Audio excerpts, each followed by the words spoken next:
लक्ष्मण जी और सोच के आए थे कि कुछ बोलेंगे। थोड़ा बहुत एनएसएस के बारे में पढ़ के भी आए थे कि कुछ बोलना पड़ेगा, लेकिन मेरे पहले जो है मनोज जी को तो हम लोग पत्रकार के रूप में जानते हैं, वैसे जानते हैं कि शिक्षण कार्य भी करते हैं। इतना कुछ इन्होंने बोल दिया और इतना बढ़िया बात बोला, मेरे पास अब कुछ बोलने के लिए वैसे खास है नहीं। अब मैं वही सोच रहा था कि इनका वाला ही कुछ लेके फिर दोहरा दो क्या यहाँ पे। तो और जहां तक इन लोगों ने बोला कॉलेज में यदि कुछ अच्छा कार्य हुआ है तो आपके सामने संतोष सर बैठे हुए हैं। सारा जो है इनका योगदान है, इन्होंने कई बार मुझसे कहा कि सर इसको करवाइए आप। तो जब तक कोई बताता नहीं तो हमें बहुत पता नहीं होता, हजार काम होंगे इसी अनुमंडल में, इस ब्लॉक में। लेकिन जब मेरे पास कोई आता है कि ये समस्या है और इसके समाधान जरूरी है और इसको आप थोड़ा सा एक बार भूल भी जाते हैं तो दोबारा याद आता है कि अरे सर आप बोले थे 4 दिन बाद आएंगे, ये करवा देंगे, फिर मैं भूलता हूँ, फिर 2 दिन बाद भूलता हूँ। लेकिन जब 2-3 बार होता है तो उसके बाद याद रहता है कि ये बहुत ही महत्वपूर्ण चीज है। तो जीएमआरडी कॉलेज इस क्षेत्र का सबसे महत्वपूर्ण कॉलेज में से एक है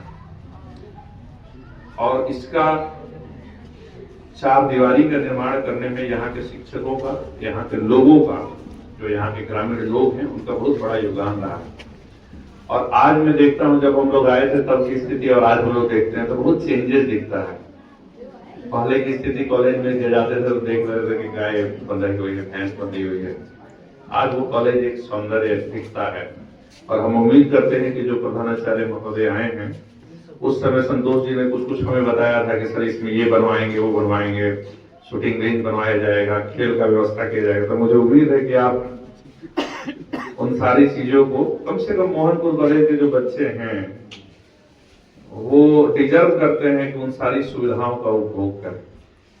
खेल का अच्छा मैदान हो, अच्छा गार्डनिंग की व्यवस्था हो, उनको एक्स्ट्रा करिकुलर एक्टिविटीज के लिए पर्याप्त जो है अवसर मिलना चाहिए और ये प्रत्येक बच्चे का अधिकार है। बच्चे का मतलब होता है 18 साल से नीचे, लेकिन हम लोग ये मानते हैं कि यदि कॉलेज में कोई पढ़ रहा तो बच्चा ही है, 18 साल से ऊपर का भी है तो बच्चा ही होता है। और जिस उम्र में आप लोग हैं वहां पर चरित्र निर्माण जीवन में विभिन्न गतिविधियों के माध्यम से ही होता है। जैसे आप यदि खेलते हैं तो उस खेल से भी चरित्र का एक बड़ा निर्माण होता है। आपको पता होता है कि कोई भी खेल अकेले नहीं जीता जा सकता, आपके अपने साथियों पर ट्रस्ट करना पड़ता है, भरोसा करिएगा, फिर उसके साथ टीम अप करना पड़ता है, अनुशासन रखना पड़ता है, आपको अपना कुछ त्यागना पड़ता है और हार और जीत का एक दायरा समझ में आता है कि हारे तब भी खेल का तो आनंद मिला ना, हारे अलग बात, मजा तो आया खेल में। ये जो एनएसएस का जितना भी मैं कार्यक्रम देखा, इसमें एक कोऑर्डिनेशन, टाइम मैनेजमेंट, लोगों के साथ जुड़ने का अवसर और इन सारी चीजों से समाज में एक बदलाव का जो है प्रयास है। यदि आप किसी भी तरह से, बच्चियां मैं देख रहा हूं कि काफी एक्टिवली इसमें एंगेज हैं। इस कॉलेज के प्राध्यापक से लेकर जो अध्यापक हैं वो स्वयं एंगेज हैं। यही कारण है कि जैसा मनोज जी ने बताया कि आज बिहार के नक्शे पे जीएमआरडी कॉलेज राष्ट्रीय सेवा योजना के रूप में दिखाई देता है। तो इसका रीजन यह है कि आप एक चीज और समझिए कि कोई महान कार्य नहीं, आप यदि जिन गतिविधियों में आज एक बार भी सहभागी हो जाइएगा, किसी और का जीवन बदले ना बदले आपका तो बदल जाएगा। यदि आपको ये पता है कि आपदा प्रबंधन जरूरी है और उसमें विभिन्न एक्टिविटीज करते हैं, तो कल कोई घटना घटती है तो आप सबसे पहले रिस्पॉन्डर के रूप में रहिएगा उस घटना के प्रति। यदि आज आप पेड़ों को लगाते हैं और उनकी प्लांटेशन में, उनकी रक्षा में योगदान देते हैं, तो विश्वास मानिए कि आप जीवन में पूरे व्यक्तित्व, आज पढ़ाई लिखाई से जब निकल जाएगा तो कभी पेड़ काटने वालों की श्रेणी में तो नहीं आएंगे, क्योंकि एक संवेदना व्यक्त होगी इसके प्रति आपकी कि यार जिस पेड़ को लगाए उसको काटने का ये पाप तो हम नहीं करेंगे। ऐसे ही यदि आप रक्तदान करते हैं तो कम से कम किसी का रक्त बहाने के कार्य में आप संलग्न नहीं होइएगा।